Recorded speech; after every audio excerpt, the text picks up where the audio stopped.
week 2, all about mindset and habits. So we're going to talk about unhealthy shopping habits, how to build new habits and hopefully stick to them, because I know it's not an easy thing to work on, but it can get a bit easier. A bit about fashion psychology again, and kind of the psychology behind how fast fashion in particular is marketed to us. And then just a little bit about body confidence and dressing for your body shape, which I don't agree with having to dress for a certain body shape, but we'll talk about that at the end.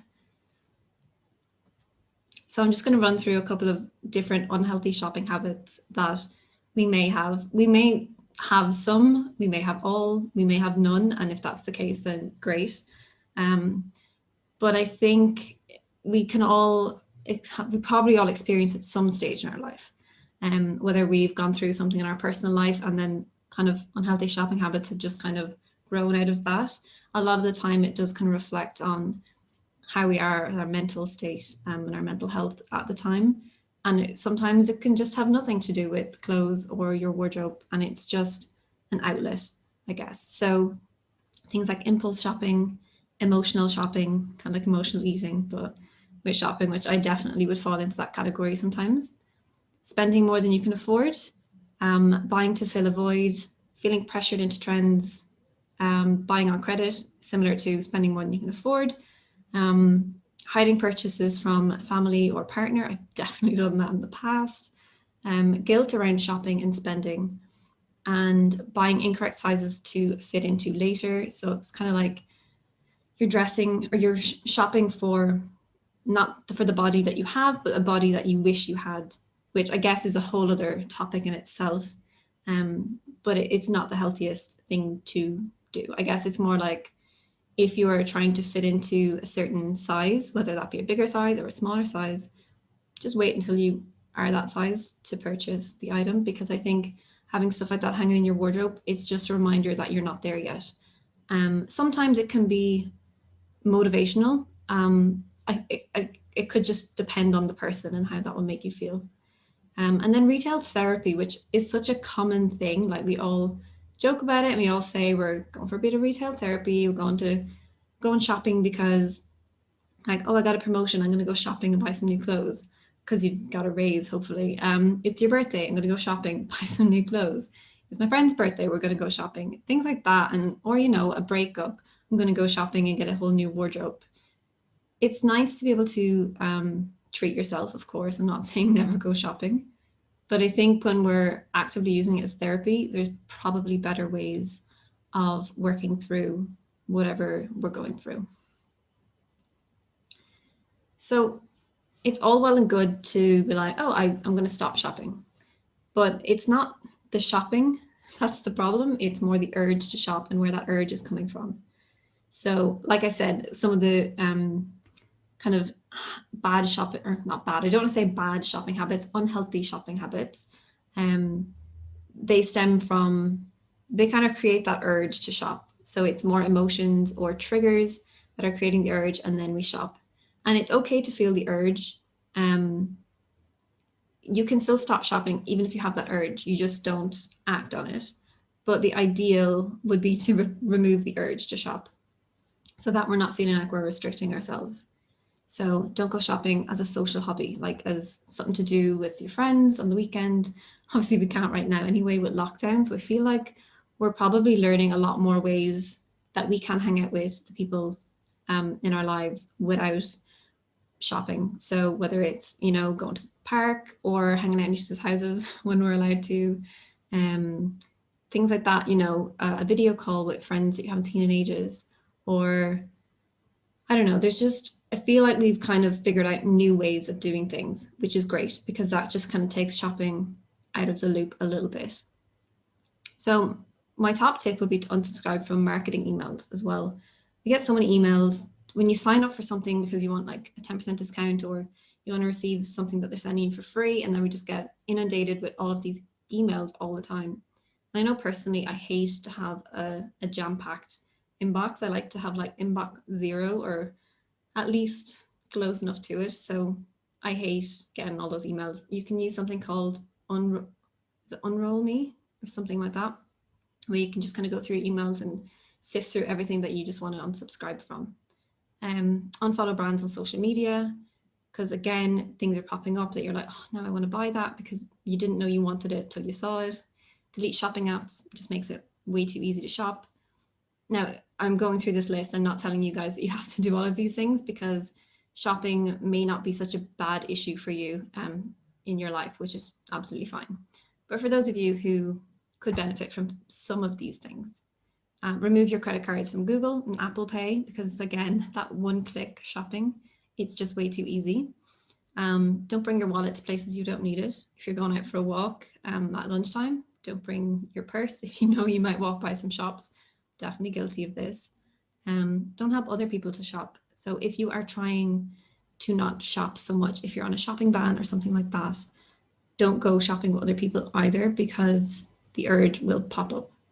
Unless you've just got the most amazing willpower, in which case you don't need my help here. You could try a spending ban for X amount of time. At the moment, I'm on a 3-month spending ban, and it was from the 1st of September until the end of November. So I'm kind of almost there, like 3 weeks or so. In that time, I have bought 2 items. So I haven't been 100% not shopping, but I think 2 items in the space of 2.5 months is quite good going for me. So I'm happy with that. You can add items to a wish list for future purchases. If you feel like you see something and it's the kind of feeling like, oh, but if I don't buy it now, I'll forget about it, or I won't be able to get it again. If you can just save that link or take a picture of it or wherever you've seen it, and just save it again, like on your Pinterest wish list board for future. And then when you do decide you want to shop again, you can go back and see if it's still there. You can write a list of things you would rather spend your money on. So holiday, dinner with friends, things like that. Things that when you actually look at how much you spend on clothing sometimes, it adds up to quite a lot, and it could equate to something bigger. If for a few months you don't shop for clothes, maybe after like 3-4 months, you could take a weekend away, depending on how much you spend, things like that. But I think when you reflect and you're like, you know what, I'd actually rather my money go to these areas of my life and not in these areas. It's kind of like creating a why around why you're not shopping as much. And when you have a why and a really strong reason for why you're doing it, it's much easier to stick to your goal. And then similar, make a list of activities you can do when the urge to spend creeps in. So if it is a case that you are an emotional shopper or things like that, when you just feel a little bit down, I'm speaking from personal experience. Like if I feel a little bit down, I notice myself, I'm on Depop scrolling and scrolling and scrolling, and I just have a basic blank face. I'm not even enjoying the scroll. And I would be much better off going and journaling how I'm feeling, and go chat with a friend, even if it's not about how I'm feeling, but just about something completely different as a distraction. Go for a walk outside, something to boost your mood. Okay. So building new habits is difficult. I mean, even if it's something easy, if it's not something that we've done before, it can be just hard to remember. So usually, if you've heard of James Clear's Atomic Habits, it's a really good book. I think I listened to it on audio. And he talks about kind of linking habits to other things. So if it's, a new skincare routine you want to get into, link it to brushing your teeth in the morning, so that it's kind of like you do that thing that you do all the time, and then that triggers you to do this next thing. When your new habit is to not do something, it's harder to link it to something else. So it can be trickier. But again, it's kind of like you're trying to maybe link the urge to shop with doing something else, like journaling or reading a book or going for a walk. And when that comes up, it's kind of identifying the urge as your trigger and then replacing it with something new. But remember, it does take time. So one day at a time, practice makes perfect. Kind of go easy on yourself. I've also mentioned here, run it as an experiment rather than as a punishment. So if you are, I did my 3-month shopping ban. I wasn't trying to punish myself. I just kind of wanted to save a bit of money, especially towards the end of the year. And I was just kind of seeing if I could do it. I tried one before and I didn't really get on that well. So this was kind of, again, an experiment, and have an accountability partner. I had announced it on YouTube, I announced it on Instagram. A lot of people were commenting saying they were joining in as well. So I felt like I had to, like, they were holding me accountable and I had to hold myself accountable because these people wanted to join me on this and I didn't want to let them down, basically. So I think it can be a really great way to start a new habit is if you have an accountability buddy, maybe they want to do the same thing, or maybe they're just really good at holding you accountable, either or. So then, yeah, remind yourself of the benefits. So if you're saving money or you just want less clutter, less mental fatigue, less decision fatigue, like I said last week, a more curated wardrobe or just a more refined style. So at the end of all this, I'm not saying any of you have to stop shopping, but I do think a big part of creating a more curated wardrobe is to detach yourself a little bit from the urge to shop all the time. Because if you're going to be trying to curate your wardrobe and kind of condense it into something that you really love, it's important to be able to, like I said, kind of disconnect from feeling influenced, I guess, to jump on all these trends and to buy the next best thing. And it's definitely, like I'll talk about later, how things are marketed towards us. But I think if you can tackle your kind of shopping habits, that has a lot less of an effect on us, which is ideal, really. And it's just nice being in control of your own. It's nice being in control. Sorry, I just lost my train of thought of your wardrobe and in control of what you add to your wardrobe, rather than someone else telling you what you should or shouldn't have. So again, last week we talked a little bit about how clothing can affect our state of mind. So from performance levels, emotions, mood, confidence, self-confidence, how we feel that day, etc. So I was listening to really interesting TED Talks by Dawn Karen. She's a fashion psychologist, and that is like my dream job. Unfortunately, I don't have a degree in psychology, mine's in fashion, but she was talking about two theories that she coined. I can't remember the exact names of them, but I'm actually going to link her TED Talks below the recording of this. So if you check back later, click the description box and I'll link it down there. And if I forget, please comment and let me know. But basically she's saying how we can either dress for our mood or we can dress to improve it. So it's kind of mood expression or mood improvement and enhancement, which is really interesting because, if we feel good, we can dress to reflect that. And I feel like a lot of us probably do. And that's when it comes naturally because you already feel good and you're picking the right color and you're picking your favorite color, your favorite texture, like something that, not every day you'd lean towards that, but actually you're feeling amazing today and you're going to pull out that sequined blazer and you're going to rock it. And then on the flip side, when we're not feeling so great, we may tend to veer towards our loungewear and our like cozy clothes, but these don't have to be like unappealing or unesthetically pleasing. So yeah, aesthetically unpleasing, whichever. They can still be really nice items. So dressing to cheer yourself up doesn't have to be forcing yourself into that sequin blazer. It could be just wearing a really nice pair of leggings and a cozy jumper over it. But you might wear some nice shoes, something like that. So you still look really put together, but you're just comfy and it just feels like a hug in an outfit that might be just what you need.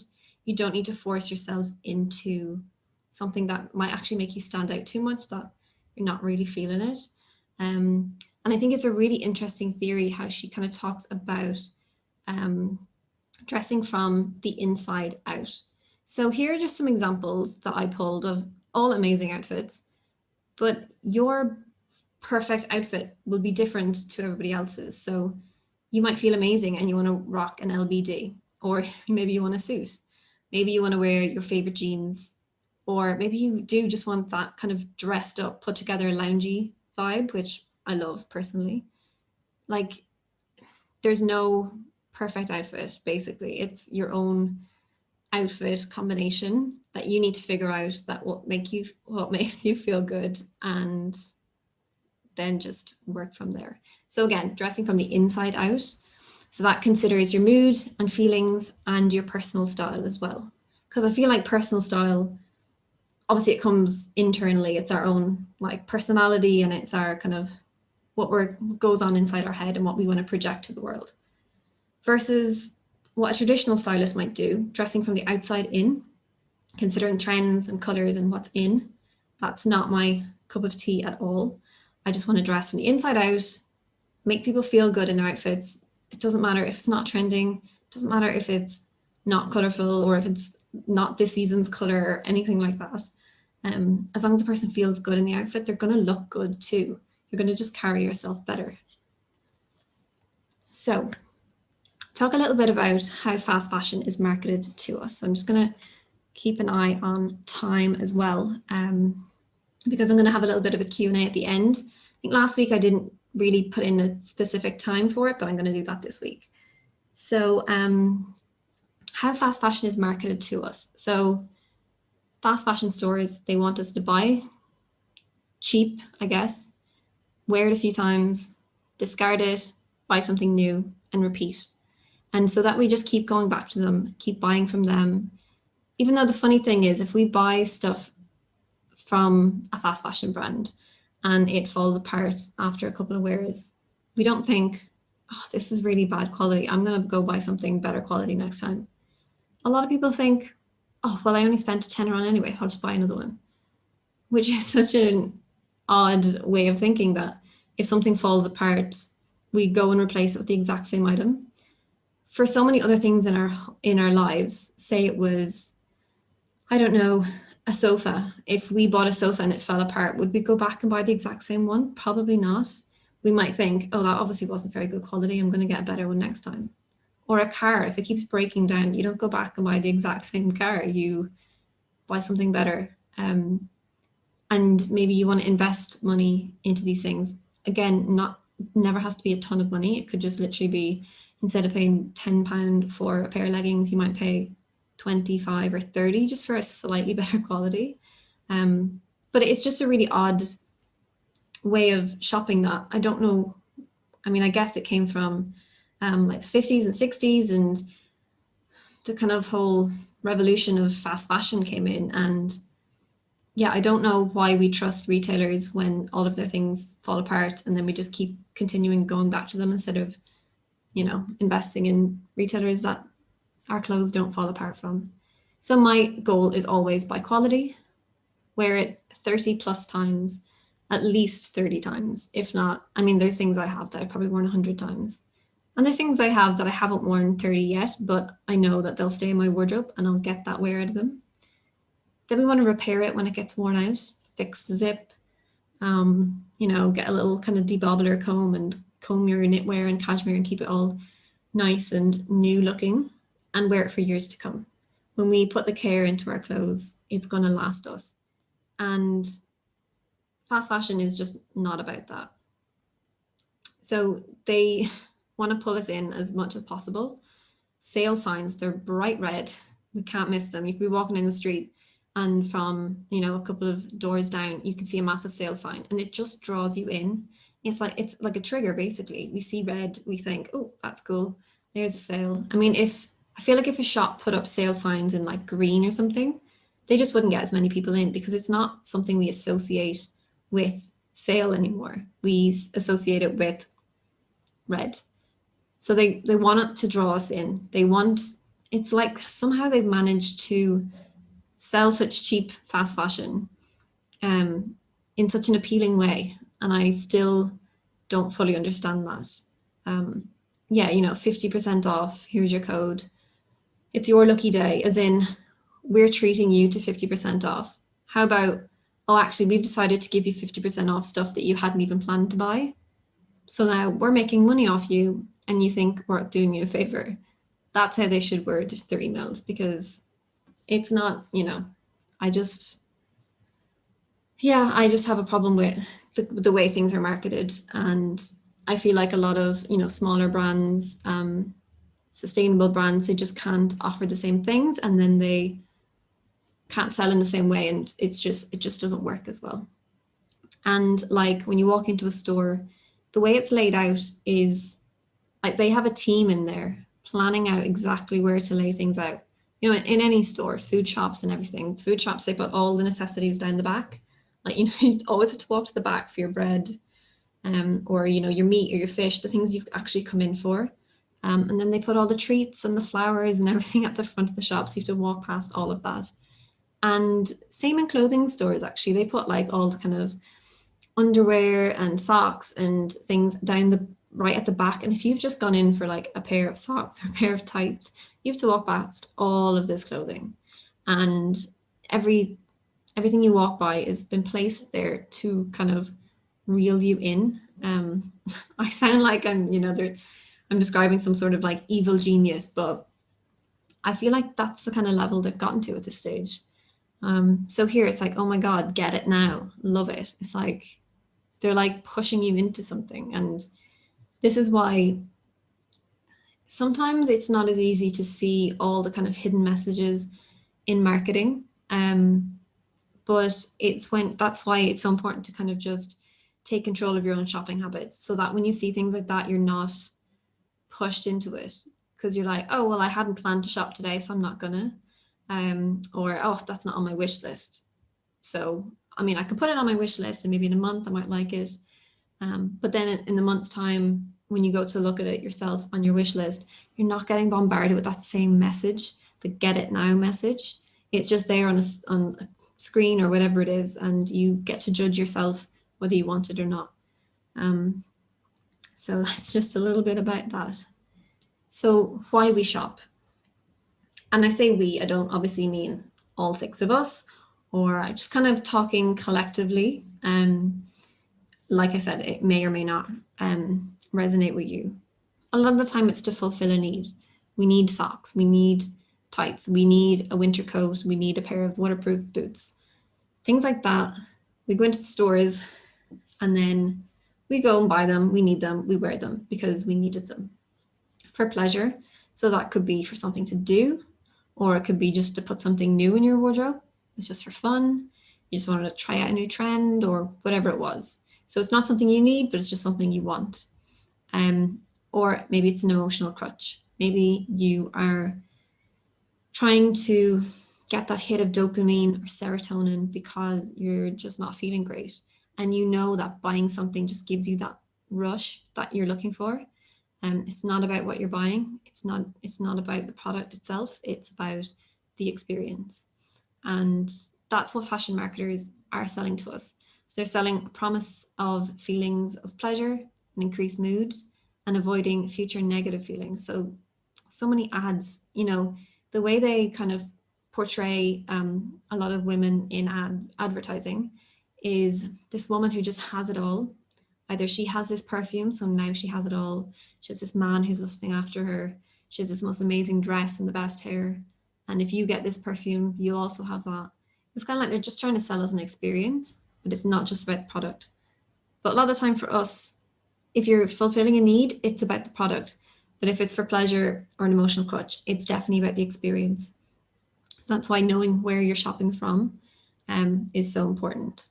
So again, I have a worksheet today, and I've just on the first page put down a load of questions, just kind of delving into when do you shop, how often do you shop, what do you spend, like how much do you spend on average, what feelings are you feeling when you shop, what feelings are you feeling when you can't buy something, just to get a sense of where you're at. Sometimes no one asks us these questions, or we don't even ask them ourselves, and we don't realize the answers. So, again, some of you might fill it out and be like, oh, good, I have really good healthy habits, which is amazing. And some of you might not have as healthy habits, but it's just about recognizing them, not about judging them. There's no guilt here. There's no shame in having unhealthy shopping habits, because it's come from society. It's come from this culture that's been built. And it's just normal to buy something when we feel sad. It's not as talked about to go and journal when you feel sad. I mean, it is now, but it's not everybody does this. Or, there's still a lot of stigma around, seeking out help for mental health issues, but there's no stigma around shopping away your problems. And I think that's just such a huge thing. I can't stress enough how we can't use clothing or fashion or anything, any kind of physical thing, as a crutch for how we feel. So I want to talk a little bit about body shape. Body shape. I'm not going to share any shapes. I actually thought about doing a slide with like the different typical body shapes on it, but I didn't even want to go there. I don't want any of you looking at this being like, oh, I'm an apple or I'm a pear or some other random fruit or shape. I don't think of myself like that. I just going to think of my body as my body. It's not going to be the exact same as anybody else's. So it's not the same as a fruit. um, but yeah, so we don't have to dress for a certain stereotypical body shape. We do not have to hide or conceal any areas of our bodies if we don't want to, or unless we want to. And we do not have to highlight or show off certain areas of our bodies unless we want to. So there's so many things out there that says, oh, you have to show off your waist because that nips you in at your smallest point, and we want you to look smaller. Like, who says you need to look smaller?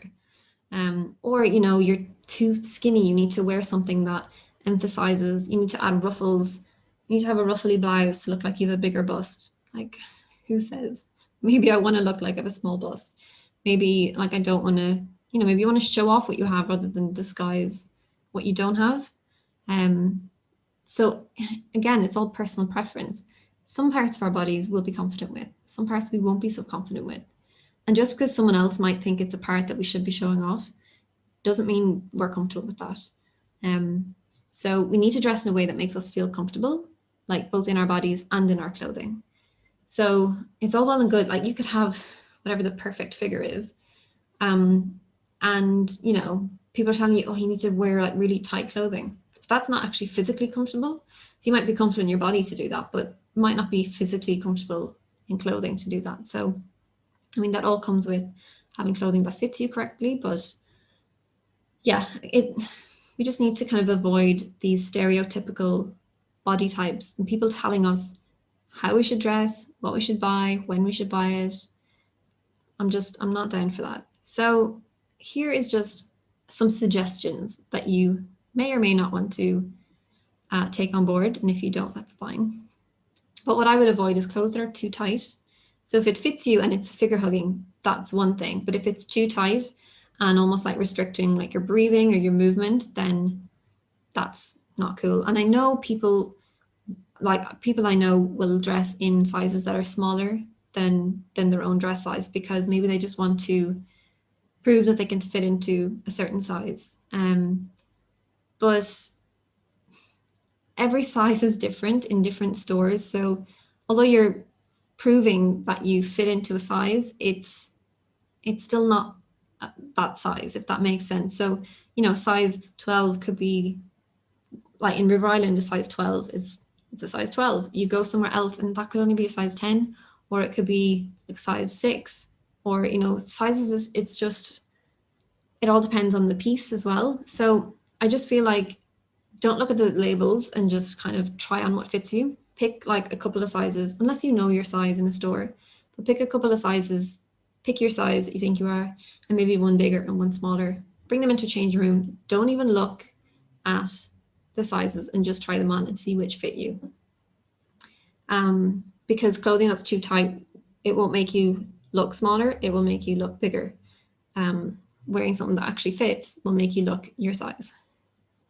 Clothes that are too loose or don't fit. So I'm all for like oversized, loose, like purposely loose clothing, but things that are too big, again, will just be kind of not flattering either. So if you're trying to hide certain areas, but you're wearing something that's too loose, it can make you look bigger. So I feel like I'm not trying to contradict myself and not trying to tell you what you should or shouldn't wear, because I just said, don't listen to what anyone else thinks. But if you're trying to hide something, it can be maybe a better idea to try a style that would hide that rather than something in a bigger size, if that makes sense. Clothing that's too long, for example, trousers, if you are, average to petite, sometimes model length trousers just don't fit us. So hemming that is really important. It just shows that, stuff fits you and you kind of invested in your style. Shoes that don't fit, whether that's too big or too small, shoes that are uncomfortable, can't walk in. There's nothing worse than seeing someone who can't walk in their shoes. It just kind of takes away from an outfit. Like, they can be the most beautiful shoes, but if you can't walk in them, they're not going to look as chic as you want them to look. So it's important that, if you even went down an inch or so in heel height and then you can actually walk in it, you would look a lot chicer. Or if flats are more your thing, you're going to look better as long as you can walk in your shoes. Now, anything that makes you feel uncomfortable or self-conscious, just avoid it, even if someone is recommending it to you, even if it's me. Avoid it. Things you could look out for: clothes that actually fits you. So around the bust, the waist, the hips. These are all kind of key areas, and it can be really hard to find things that fit you in all of these areas when standard sizing is so off. So you might be a standard size 10. Maybe that's like a waist 28 or something. But then you buy a pair of trousers and the hips fit you, but the waist is too big. Or you buy a top and it fits you everywhere else, but it's actually really tight on your bust because your bust isn't a size 10. So like everything is subject to measurements in certain areas. So I feel like standard sizing isn't even that good or that beneficial. I mean, I don't know how many people have ever said to me, oh yeah, standard sizing is so perfect for me.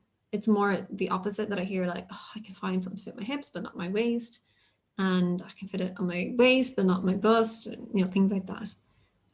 So clothes that have been tailored to fit us, so important. It's really important that if you can find something that fits you in some areas, just get it tailored in the other areas that don't fit. So get it to fit your kind of widest point, whether that's your bust or your hips. And then you can always get the waist taken in, and then you've just got something that fits you perfectly and that you'll feel really comfortable and confident in. Trousers that have been hemmed to the correct length, really, really important.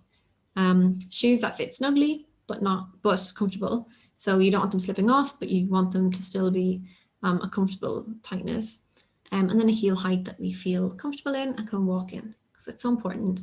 When I wear shoes that aren't comfortable, it ruins my day. Even though I want them to like completely perk me up and I want to look amazing in just like a jumper and jeans and then throw on like a killer heel, it'll just totally ruins my day. So I would actually rather shoes that are comfortable for me. So I'm just going to talk through personally things I like to wear and how I use different styles and different fits to highlight or disguise areas of my body that I like or don't love as much, or just not that I don't love them, but maybe in clothes they just don't look as good. Again, just keeping an eye on time. We still have loads of time, so that's great. So personally, I like to wear high-waisted bottoms that flatter my stomach. I'm always just a bit stomach conscious. If you saw my latest post on Instagram or one of my posts, I have that like bigger stomach, smaller bum, kind of slim person problem. Not really a problem at all. But so I like to dress to flatter that. And so I wear things that kind of nip in my waist and then skirt over my stomach a little bit. I know if I just did some ab workouts, I would probably tone that up, but I am not into exercise that much. So I love wearing like looser fitting dresses, something I can belt in at the waist, but then it will just kind of like float over the rest of my body. To be honest, in something fitted or like a swimsuit or anything like that, I feel fine, but it's just in certain things, I just would rather just hide it a little bit. Clothing that highlights my waist gives me more shape as well. So I'm naturally slim, but also means I'm naturally not very shapely. I don't have many curves. So yeah, nipping in my waist, I do like, because it kind of just accentuates my hips a little bit more, as much as possible. A-line skirts also add a little bit of volume on the hips, and skirt over stomach a little bit more as well. So it just kind of goes out, and it's quite flattering on my legs as well. I like V-neck and like a scoop neck, because I really like my collarbones. So, and then I also have a smaller chest, but I'm not trying to hide it, not trying to look like I have a huge one, or, cover up the fact that I have a smaller chest. But I just think having a smaller chest means I can get away with scoop necks and V-necks and not look too much, basically, which I mean is a total bonus, really. Again, so you might like the opposite. You might like tight fitted clothing that shows off your figure. You might want to wear a crop top that shows off your stomach. You might like higher necklines that doesn't show too much. You might like mid-rise that are more comfortable around your middle and not so like completely tie over your stomach, especially after like lunchtime and dinners and stuff. And you might like looser, floatier skirts that kind of skim your hips. You may want, like, some people want to add volume and some people want to hide volume. There's no right and wrong way about it. So it's just about figuring out what suits you. So again, in my worksheet or your worksheet, I've listed a load of different styles I could think of that I just want you to go into your wardrobe. I mean, you may not actually have to try things on to answer all of these, but if there's some that you're not sure of, go into your wardrobe, try on all your clothes, take out that sheet. And so I've written down high-waisted style, mid-rise, low-rise, things like that. I just want you to say yes or no, whether you feel good in it or not. And again, no right and wrong answer. And I'm not trying to make you feel good in things you don't feel good in. I just want you to figure out what styles you like, what styles you don't. And then going from there, trying to build up your wardrobe, knowing the exact style of something you like, is just going to be like more beneficial. It's just kind of like a little cheat sheet that you can use in the future. Okay, so what time is it now? 22. Okay, cool. So I'm about 5 minutes ahead of my schedule, but I'm going to do a little Q&A if anyone has any questions from today. Don't know if you want to unmute yourself or if I have to approve it. But if you have any questions, now is a good time. Are you able to unmute or do I have to do it? Oh, sorry, Emer, I just muted you.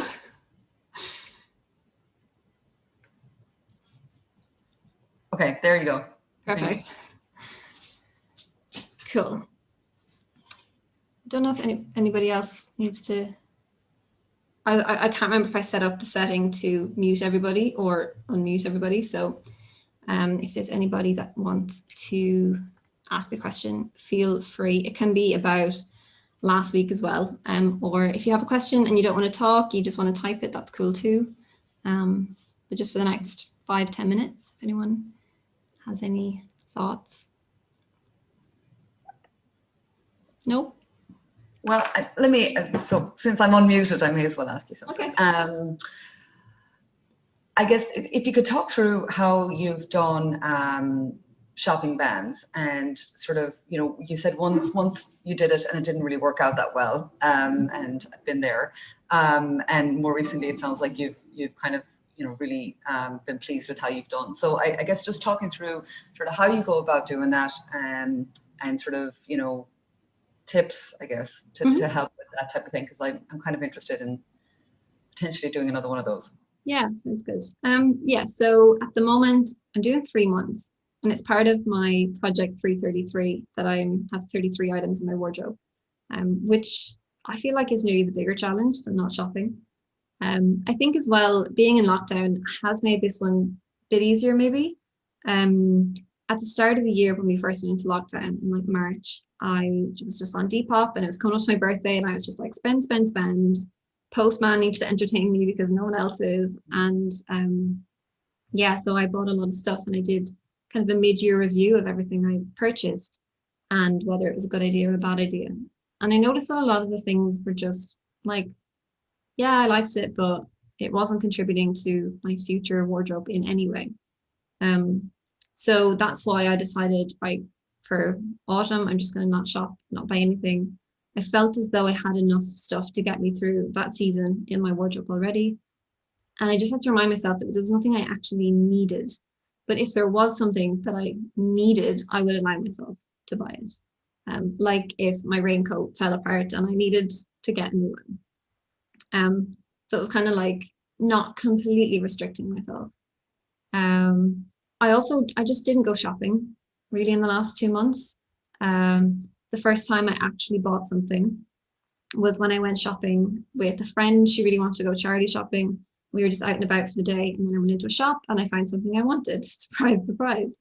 So it was only £4, and I convinced myself that was fine because it's just not a lot of money. But if I hadn't gone into that shop, I would never have seen that item and I would never have bought it. So I think that was probably the biggest thing, is just not going into shops. And I suppose it depends how long you're trying to do a shopping ban for, because that's easy to do if it's just a month and you're like, okay, I'm just not going to go shopping for a month. But if it's something you're trying to cut out for like a year, I know some people do like year-long shopping bans. It's probably not realistic to think you're never going to walk by a store. I don't know how long, like again, if you're trying it, maybe a month is a good amount of time. And you can kind of say a month, but maybe longer. But if I just do the month, I'll see. And then I think sometimes when you've gone a month, you're like, oh wow, I did a month. Like I can do another month. And it's almost just kind of like it's not like you're rewarding yourself for it, but you're kind of a little bit, you're like, okay, I can do this. So I actually believe in myself, I can do it again. And to be honest, at the end of it, it is more of a reward, because I feel like if I was to go and buy something, I'd probably make myself feel guilty about it and then kind of beat myself up about it a little bit. So I guess my biggest tip would be just stay out of shops. I try to stay off Depop as much as possible for the first month anyway, because that's where I do the majority of my shopping, especially this year. And yeah, I unsubscribed from all marketing emails because I don't need reminders to shop. I shop enough as it is, or used to. So I definitely didn't need reminders on that. And just any brands that I didn't want to, well, I unfollow brands I don't like to support anyway, like fast fashion brands, like Instagram and things. But anything that kind of popped up, even ones that I liked, I knew I could find them again after my shopping ban. So yeah, just kind of maybe muted them instead of unfollowing them. Although I feel like that's bad for their engagement rate, but it was just for 3 months. Yeah, and then I think I haven't promised myself a reward at the end of it. Normally I'd be like, okay, if you don't shop for 3 months, then you can buy something huge at the end of it. But I haven't saved up for that. I haven't, done anything like that. But I think it's more, I'll be doing my winter capsule wardrobe at the end of it. So if I want to buy one or two things, then I can. And it'll be hopefully better quality. And I hope that over the last 3 months of not buying anything, that I've learned that fast fashion, or just cheaper items that I haven't thought through, don't hold as much value in my wardrobe anymore, or even just in my head. And that spending a little bit extra on things that I really, really, really want is just so much more beneficial. I think it's once you experience that, it kind of sticks with you. And I think it's just getting through your first kind of successful month or 2 months or whatever it is of not shopping. But I think as well, I'm trying to save a lot for my future. So I've put aside so much like savings straight away as soon as I get paid, which doesn't leave me with, I haven't budgeted for clothing allowance at all the last 3 months. So it kind of doesn't, I don't really have an option. It's kind of like if I shop, then I don't eat. So that's a good way of doing it too. Yeah, that makes sense. Yeah. I mean, it's not the easiest thing. And it's not something that you want to have to continue it long term, because it's more like, okay, it's like a kind of like a training session. If I can just not shop for 3 months, then any other time, you like a one-off time in the future, you'll be able to also stop yourself from buying something. But yeah, I think it's just practice, and at the start, just pick a certain amount of time and just stick with that. And yeah, lockdown helps. So I'd recommend doing it soon. Any other questions about today's, or even if it's last week's, because obviously I gave you the worksheet to work through. I have one. Mhm. It's about personal style. So I already fill in a bit the workbook, and I realized that I don't buy from impulse shopping, but from my wish list. But the problem is sometimes, as we discussed, is not the item we want as we want. So we keep buying again. Or it's not, the quality is not so good, or actually it doesn't fit my personal style. It's something I see from social media, and then I don't know, it feels like it will fit and I have to buy it. But I don't know how to really discover my personal style, because it feels like it's unconscious. Maybe I need to document, or because I forget. Sometimes I feel great, then I don't know what I wear, and Yeah, I totally get that. Yeah, I think documenting your style is a great idea. Yeah, if you did it for like a week or a month or whatever, just literally take a snap of your outfit. And I mean, if you want to do it in a separate notebook or something, like write down how you felt that day. I also think looking back on the outfit, you'll probably remember how you felt. But if it's anything significant, like, oh, like I had an amazing day and I got so many compliments and or, you know, every time you looked in the mirror, you just felt like yourself, or you just thought you looked really good. Or if it's the opposite, where you're just like, I wasn't comfortable all day and I was tugging at things. And yeah, definitely documenting is a great idea. So I did that as part of my thesis when I was doing how clothing affects our state of mind. And I did my own kind of personal look into it. And I took pictures of my outfits and I documented, I think it was for like 3 weeks, how productive I felt that day, because I was going in and out of uni every day, how I felt, like my mood, maybe trying to document my mood before I got dressed sometimes, because that would obviously reflect in my outfit. And I was just trying to dress as normal as I would have, not trying to try too hard and kind of like trying to change the outcome at all. I wasn't trying to dress my best. I was just trying to dress like my normal self.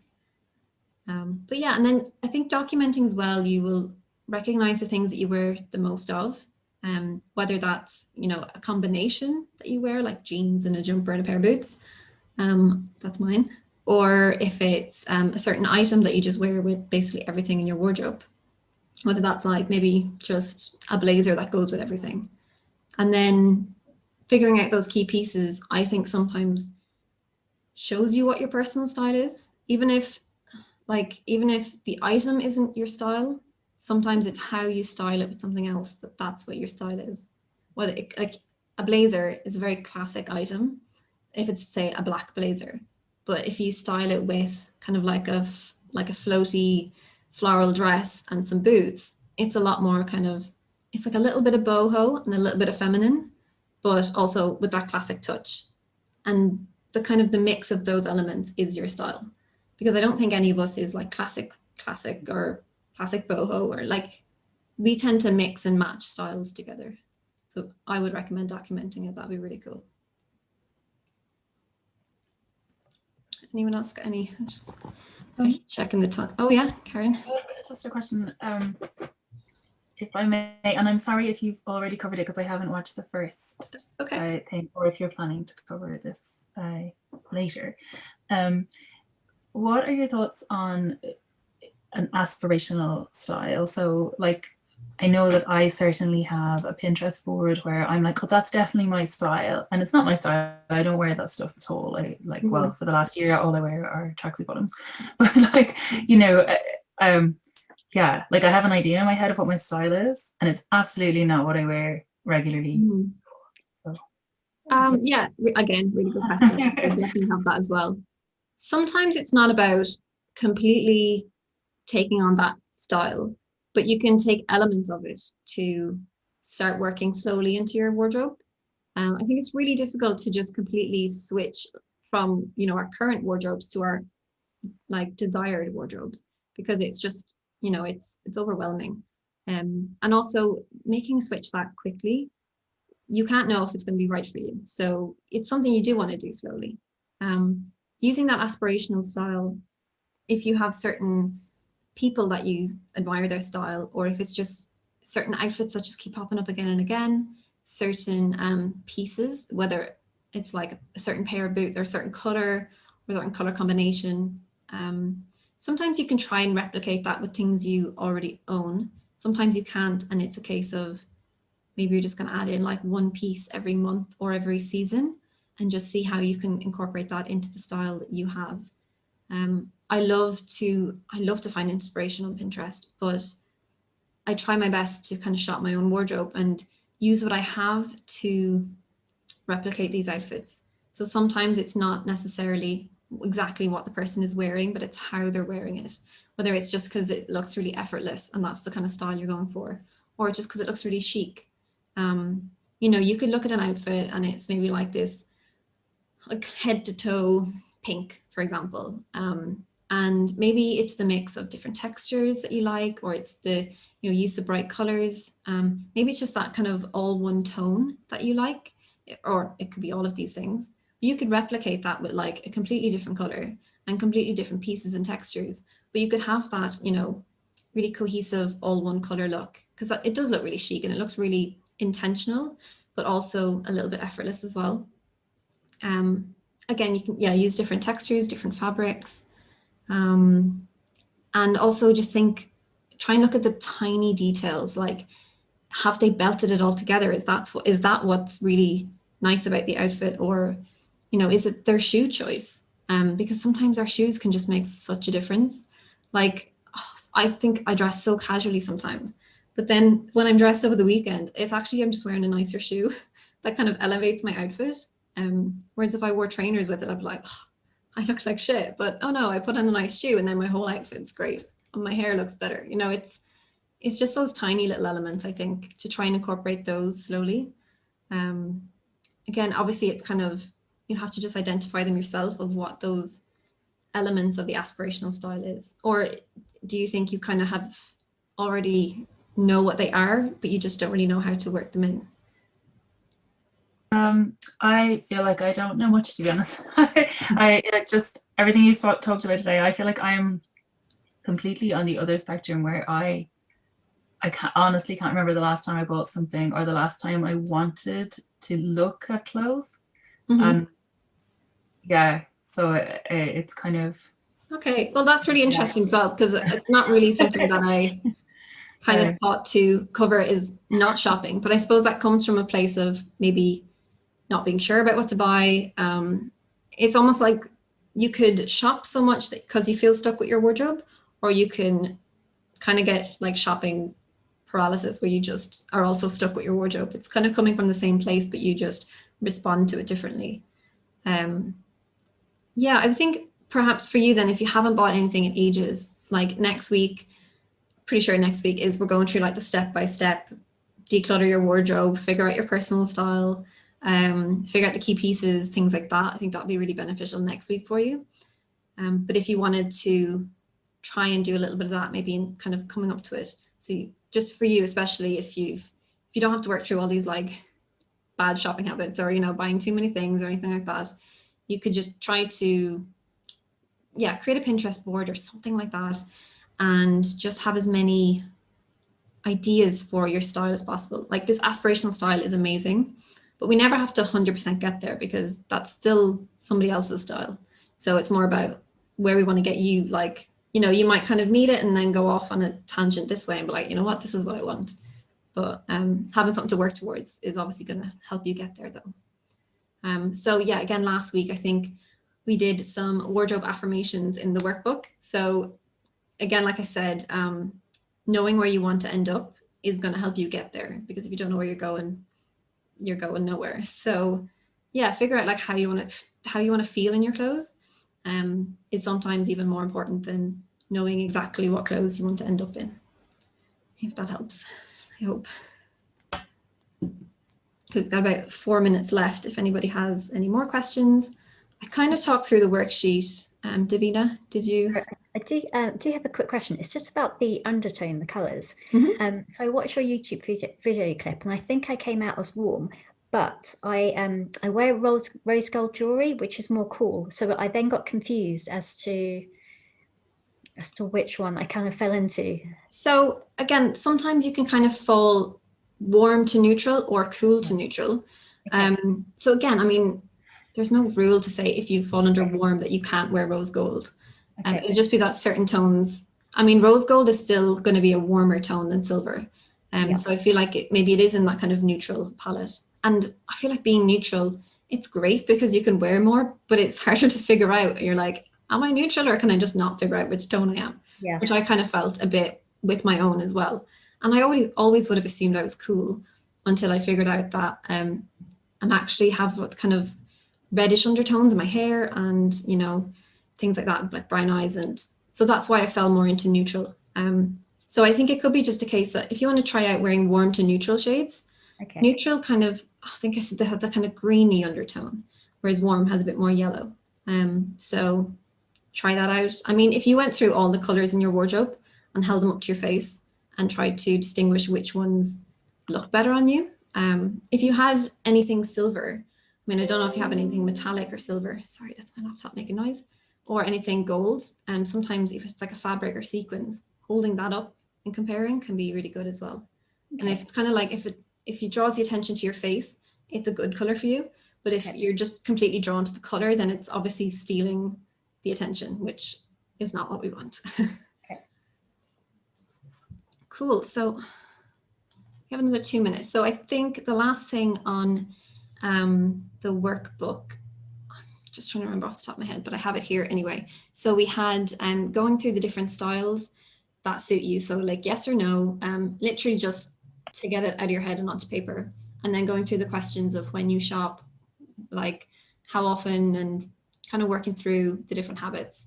And again, it's just going to show you a little bit. You can be like, oh yeah, they're better than I thought, or they're worse than I thought, or yeah, which is it's just about getting what's the word I'm trying to think of, awareness basically around our habits and things like that. And there was definitely a third sheet, but I can't remember off the top of my head. So I've linked it to you anyway, so you'll be able to see it there. So next week, like I said, is all about decluttering our wardrobes. So possibly after the class, then you might want to take, it'll be on Tuesday again. So you might want to take, I mean, you could take the day off on Tuesday, or you want to take the rest of the day, Tuesday, Wednesday, Thursday, or the weekend, or whenever you have time. I wouldn't recommend doing it over one day because we all have lives, and then, all the clothes get left in a pile because we got distracted. So just take it little bit by bit, and don't overwhelm yourselves. I'm probably going to do a bit of a one myself and kind of prep for winter. It's getting very cold in London, and I feel like I want to inspire myself out of my project 333. I'm just going to look towards what I can wear in 3 weeks' time. So I'll do it with you as well. And yeah, hopefully that will be the most transformative week as well, once we've kind of talked through all these things. And it's great that you've all these questions coming up, and now you'll be able to hopefully get the answers to them next week and as we go through. So yeah, thanks so much for joining me again. Thanks Alice as well for making it, and Karen as well joining in today. And yeah, I will see you guys at 2 on Tuesday next week. So Sounds good. see you later. Have a good week. Bye. Thank you. Bye. See you later.